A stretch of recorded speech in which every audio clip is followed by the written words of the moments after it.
Hey, I wanted to tell you a Christmas story. It doesn't have to be Christmas to celebrate a Christmas story, right? Or to share one. But it's a nice time of year here where we wear scarves and the wind blows and it's cold. And I'll tell you about one cold night. But I'll tell you how I got there. I was working in France on a farm, and I took a train uh, after hitchhiking a ride through the woods. I hitchhiked through the woods. What do you mean by that? I had to catch a lift by going on the back of a wagon for part of the lift into Switzerland, where I got on the train. And it was in Basel, where I traveled then that night and went all the way down to Rome. When I arrived in Rome, it was early in the morning, and I got out and decided I would walk and tour as much of the city as I can before making my way to the youth hostel, which is on the old Olympic Stadium, not the Coliseum, but the Olympic Stadium from 1960. I uh, I went to every and there's a lot of them, every little church and chapel along the way. I came up on the Pantheon, finally crossing the Hadrian's Bridge and seeing the castle, and then moving to St. Peter's, where I was able to sit on the foot of St. Peter's and watch the evening sky. It was a glorious first day. It was like December 22nd, maybe. Was able to, from there, to catch a bus to the youth hostel, and started the next day with a pair of people from America who I'd met along the way. They were both soldiers, and they were on their Christmas vacation, and like me, they were touring on a low budget. They were both from the United States, and we both all wanted to go see, first thing, the Vatican Museum, the one with Michelangelo's painting, where Michelangelo's reaching up and God is reaching down at him. You know that one. It was 1983, and it was nice because there was a little snow blowing that day. It was cold, but we had our scarves. All Europeans wear scarves, and we also got in a long line and waited. But it wasn't nearly as long as line as it would be years later when I went there with another person. So we were very lucky on that cold day to be in line and be able to see what we saw in the Vatican Museum, including the Michelangelo pieces.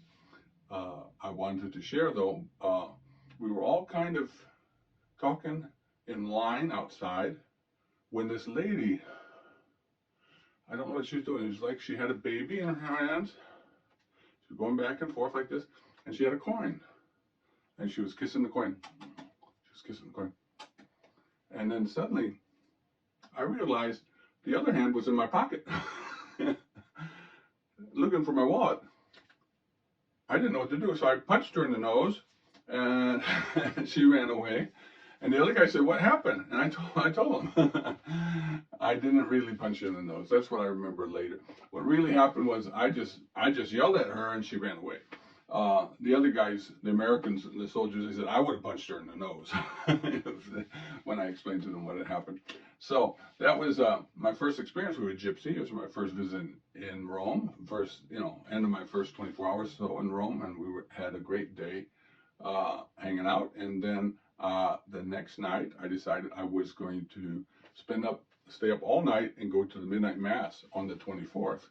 Going to the 25th at St. Peter's Square. So to come back for my third visit to St. Peter's in 3 days, and I would spend it all the way into the fourth day, Christmas Day, and then I would catch the early morning train back to Switzerland, where I was planning to meet with a friend.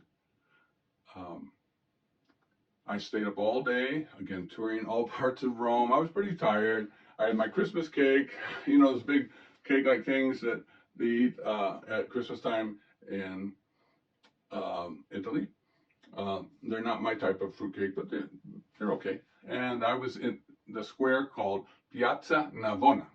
Piazza Navona is the closest major plaza, piazza means plaza, to where the St. Peter's Square is. It's just across the river, 2 bridges away, the Hadrian's Bridge and the Hadrian's Wall, no, the castle I call it, and then St. Peter's, just over the hill. And I was hanging out there because they had two beautiful fountains you could watch. And as I was doing so, I noticed something. I can't believe it. It's that gypsy again, the exact same one I saw yesterday. And she turned to me and was begging me for money. And I said, "No, I saw you yesterday. You tried to steal money." Anyway, she ran away again. But I thought that was such a coincidence. It's a big city. I do hope she ended up with a good life, whatever she was up to. But in any case, she set a bad reputation for my first visit with a gypsy. And I do hope a lot of other gypsies don't try to steal money and are living good lives and safe ones. But I want to share that because I turned around and then marched up Hadrian's towards Hadrian's castle, and then turned left and went up towards St. Peter's Square. And I got there kind of early, before 11, and everybody else was lined up at this door, but I noticed there was another door that was opening over here. So I walked in. I walked around kind of by myself, a few people following me, and we sat down. And the two people who sat down next to me had also come in the door I did, and they had gotten pretty good seats to see the Pope John Paul at that particular Christmas Eve Mass. And to our left, the two people who are Americans who are sitting next to a woman and a man, they both pointed out. They said, "You know, that is the King of Spain." And the King of Spain was sitting less than 4 people away. I had just plopped myself down almost near the king. And it just goes to show how life is so different than now. I mean, now you have had security guards all over the place to, machine guns, whatever, something trying to protect that famous figure. But that was in 1983. And I think that's a blessing that I lived in a time period where things were a little bit looser. People could go up to famous people and just sit right down next to them, enjoy the Mass together. And the reason that people were so sure it was the King of Spain, because I didn't know, was because they lived in Spain and they said he was on all the money. So I'm sure the story was true, and it was a great night for me to see this Christmas Mass, because my dad is Catholic and I knew he would have wanted me to spend my Christmas day or Christmas evening there. And that was 1983. I hope to tell you more Christmas stories soon, but that was one of them. And again, if a woman is holding a coin to you and trying to get your attention, be careful. She might be going after your wallet. But that could happen in any city. And it did happen in Mexico City, but I'll tell you that story another time. Anyways, we've got the Christmas tree behind me. I might tell you some more Christmas stories. I hope you have a good year, 2024.